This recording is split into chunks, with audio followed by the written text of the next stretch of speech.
xibaar yu wér te wóor ca tàng-tàng ba abonnez-vous pour ngeen di mën di jot suñuy vidéo.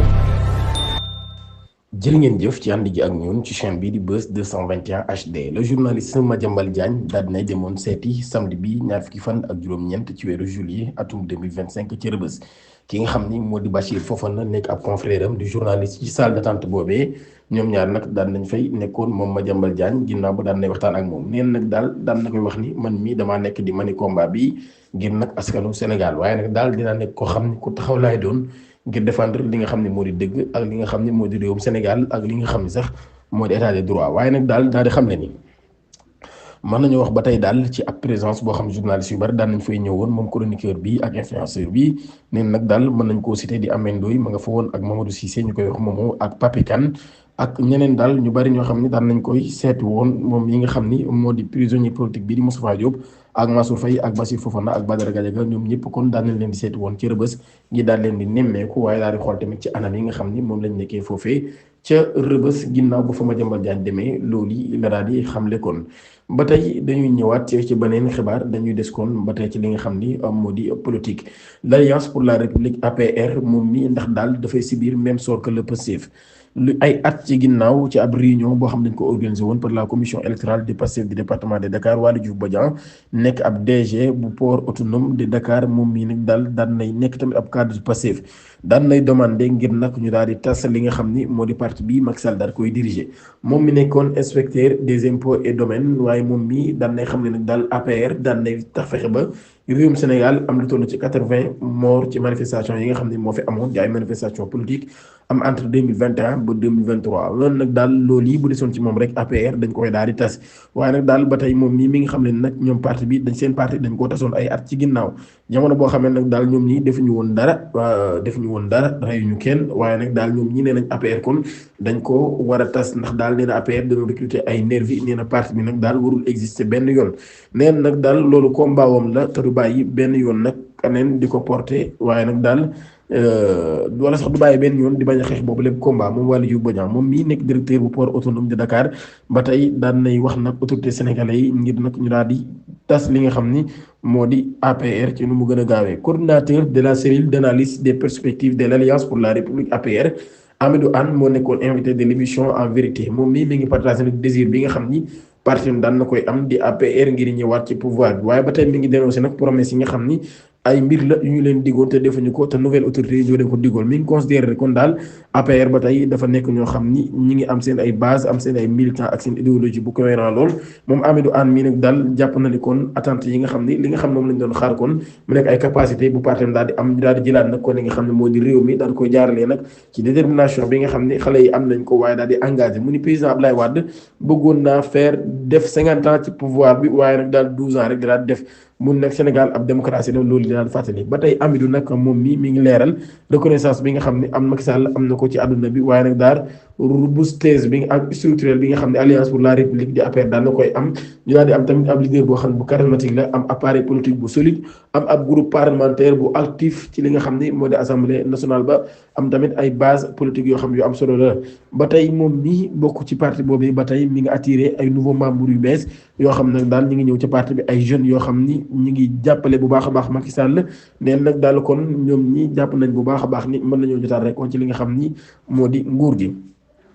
ki nekkoon maire bu Dakar Barthélémy Dias daal nay demoon ca prison wala sax maison d'arrêt bu correction de Rebeuss ngir nag seeti boobu Badara Gadiaga président du mouvement Sénégal bi ñu bokk daan nay am ay témoignages yoo xam daan na koy def ngir jàppale gi muy jàppale ki nga xam ni moo di doomu ndayam wala sax xaritam di Badara Gadiaga ba tey moom ngi daal muy xam ne ni ñoom ñaar ñii daan nañu am ay moment yu particulier lool ci wàllum émotion yu ni mel ginnaaw bi nga xamee ni daan nay engagé lool ngir nag victime yi nga xam ni dañoo ñàkkoon seen bakkan ci violence politique yi amoon 2021 ba 2024 Seydi Gassama nekk directeur exécutif Amnesty International Sénégal daan nay sa kontaan bu baax a baax ci décision bi nga xam ne autorités yi daan nañ koy jël ngir tëj ab enquête ci événement yi am ci ab entretien boo xam ne amal na ko observateur daan nay xam ne ni am na 65 plaintes yoo xam ni daan nañ koy déposé te victime yi ñoo ko daal di def moom mi nag mi nga xam ne nag daal justice bu Sénégal dina def lépp lu mu mën ngir na daal di topp ñu def yooyu lay crime ki nga xam ni moo di Gassama daan nay kontaan bu baax ci initiative bi ministre bi jël muy ministre de la justice ngir nag daal di jàpp enquête ci 90 décès yooyu am amoon ci manifestation yi amoon ci diggante 2021 ba 2024 pour moom nag daal am nouvelle bu neex la lool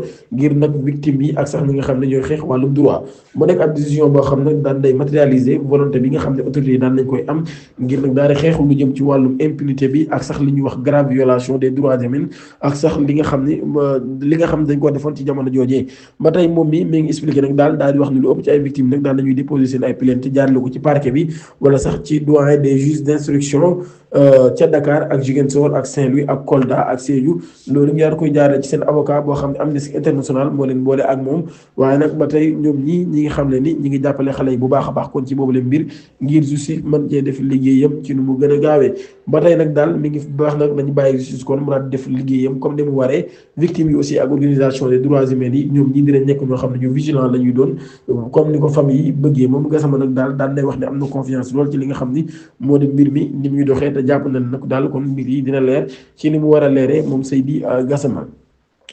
dañuy dugg ci wàllum làmb célèbre lutteur bii di Omar Sakho Balla Gaye 2 moom mi dañ koo dóor maanaam dañ koo sàcc lu toll ci 62 millions de francs CFA la brigade de recherche de Kër Massar daan day jàpp altine ñaar fukki fan ak juróom-ñett ci weeru juillet atum 2025 ki nga wax xam ni dañoo wax ni daal moom mii am njublankat la daan nay sàcc xaalisu Balla Gaye toll ci 62 millions jaarale ko ci ab transaction boo xam ne ci wàllum kër la mbir mi nag mi ngi xew ginnaaw bi nga xamee ni Balla Gaye 2 daan nay bëggoon a am nag ab parcelle maanaam kon ak kër goo xam ni daf ko bëggoon a jënd ginnaaw ba nag bi mu dajee ak ki nga xam ne mooy chef d'entreprise boobee di Emou Seye daal koy xamale nag daal moom rek moo ko mën a jaay loolee wala moo ko mën a taxaw ci loolee homme d'affaires nag daan lay proposé Balla Gaye 2 ab immeuble boo xam ne ma nga nekk ci cité douane ci Guédiawaye ginnaaw ab négociation Emou Seye daan lay encaissé Balla Gaye 2 62 millions ginnaaw ba nag mu daal koy jox les documents yi nga xam ni moom mooy ay documents relatifs de la transaction waaye daal ginnaaw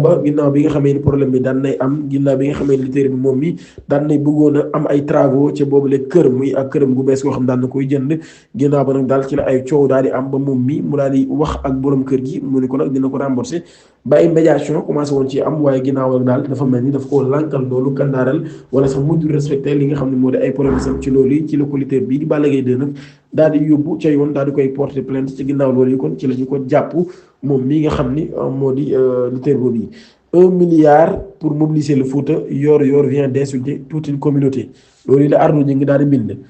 mun nag daal kan moo am filtre maanaam traiter la communauté de Fouta des marchandises et des vendus ab déclaration boo xam ne déclaration bi présidente la boo xam ne bu respectueuse la daal koy jaarale ci peuple bi nga xam ne peuple bu digne lañ bu fier bu engagé rawatina ci histoire Sénégal mun nag daal dans le même temps Serigne Saliou Guèye daan nay annoncé que ni Farba Ngom dafa mobiliser 1 milliard de francs CFA pour acheter le Fouta. Parmi les dépenses citées par le journal, plus de 120 bus loués à 200 millions de francs CFA, 300 millions pour payer 8400 individus transportés, certification de 2 à 5 millions pour les dirigeants politiques. maanaam daal kon 120 bus lañu loué ci 200 millions 8400 personnes nit yoo xam daal leen di indi ci 300 millions ak li nga xam ni ay nit yu ñuy jox ñaar ba juróomi millions ñu nekk ñoo xam ne ay dirigeants politiques lañ ak ay influenceurs ay activistes ak ay chroniqueurs yoo xam ne daan leen jox xaalis lu toll ci 5 millions ay médias yoo xam ne ngir ñu daal di garanti nag boobu la mbir loolu yi daal la àdduna ñu ngi nag di wax daal ni loolu yi dañoo nekk di wàññi kon honneur bi nga xam ni peuple boobu daan nañ koy am muy communauté boobu